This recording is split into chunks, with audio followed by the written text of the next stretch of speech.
Hello, my name is Buster Mann, and I am a graduate student at Texas Women's University. I'm currently getting my master's in adaptive physical education. And I'm Grace Kirkland, and I am a second year graduate student at Texas Women's University, and I'm currently getting my master's degree in speech language pathology. And today we're going to be talking about preventing communication breakdowns in the physical education setting. And this presentation is primarily directed towards nonverbal children or children with limited verbal language who use an alternative communication system to speak with their peers and instructors throughout the school day. This presentation also has a special consideration for children who are multilingual and need that support on their devices as well.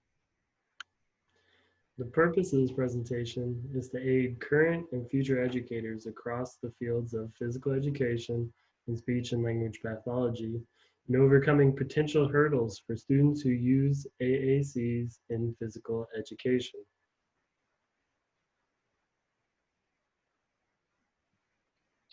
So first we'll discuss what augmentative and alternative communication systems actually are.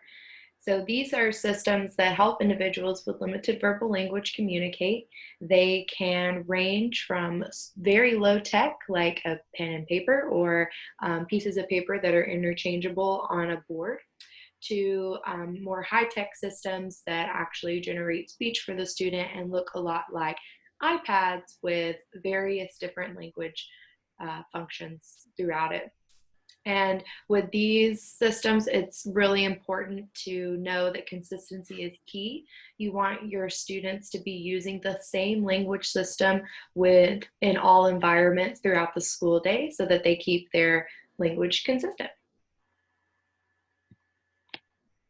Now, before we jump into how of establishing and maintaining a strong line of communication with our students who use these AACs, let's discuss the why it is important. In physical education, there is a positive and directly proportionate connection between consistent physical activity and academic performance. Social and emotional development occur here along with improved cognition and focus. This is also where gross and fine motor skills are developed, along with good heart health. Now, IDEA, which is the Individuals with Disabilities Education Act, mandates that students with disabilities be offered special education and related services in the least restrictive environment appropriate for the individual child with a disability. Now, what this means is IDEA may place a student who uses an AAC system in the general physical education classroom. Now, this is important because often the general physical education teacher may not be properly trained to teach kids with disabilities or these specific devices. Now, this can lead to what we call a integrated classroom, which is the setting where students with disabilities learn alongside peers without disabilities. Now, what that essentially is our kids with disabilities are learning their own lesson in the same space as their peers. However, their peers also have their own lesson that they're learning separate from the kids with disabilities. What we strive for is an inclusive environment. Inclusion is the actual merging of special education and regular education with the belief that all children are different, will learn differently, and should have full access to the same curriculum. So what this is the students with disabilities are learning with and not alongside their peers. Now, what does this mean for our AAC using kids? Now, any good physical education's primary goal for the gymnasium is to create an environment that is safe, their students are safe from both physical and emotional harm.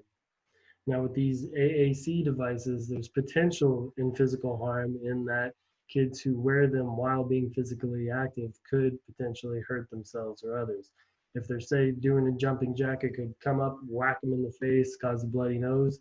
It could slide out of their sleeve that they keep it in, hit another kid, or even best case scenario, it just hits the wall or the floor and causes potential damage or destruction to the device. So that leads us to the question, if we remove the device from our student, how are we going to maintain that line of communication? And that's a great question, Buster, because we definitely do not want to remove the communication system that our children have. That's their voice, and that's how they can get their wants and needs met throughout the day. So when we decide to sideline these devices or have their aide hold them, again, still off to the side of the gym while the student participates, it will affect the student participation, because if they do want to communicate something, then they have to remove themselves from their activity and go off, get their device, say what they want to say, and then go back into their physical environment. So, what educators can do is they can develop systems that allow for a more inclusive environment rather than the integrative environment that we were discussing earlier. So, low tech systems can be developed that have that functional skill vocabulary within the system and symbols for basic requests. And that can be little symbols that they keep around their wrists. Maybe it can be around their neck, but it's not a full tablet that we're worried about. So there's no concern with the device being damaged, and there's no concern with our student being damaged. It is just something really simple that has that core vocabulary on it that they can keep and carry with them throughout the physical activity. So this will allow for a more seamless instruction and participation, and to truly promote the spirit of the least restrictive environment. Some cultural and linguistic considerations when developing these low-tech systems would be that the US is growing culturally and linguistically. So you want all the languages of the child to be represented. Research does show that children who have limited English language proficiency experience the most language growth when both languages are being honored. So they get to keep with them the language that's important in the physical activity setting. So body parts, movements, running, kicking, even directionality terms like right and left or opposite. You can include those as something that's on their device that they keep with them throughout the activity. It's something that will help their vocabulary grow. And you want to make sure that you include that in both languages. So both their English language and their other language is being honored and growing within your physical activity. And then you'll want to make sure that the symbols match from their current AAC system that they already have. You don't want to have to be reteaching them a whole communication system when you're also trying to reach these functional skill goals. So that would be a great opportunity for you to collaborate with your school-based SLP. I think a lot of physical educators might not know that you can collaborate with the school SLP to develop the appropriate system for your student.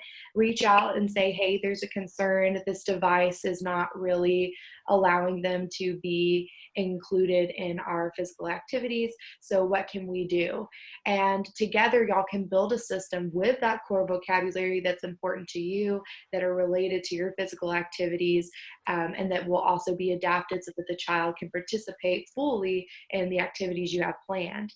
And you can also request the SLP to sit in for some of your PE sessions to assess if the new system actually meets the student's communication needs.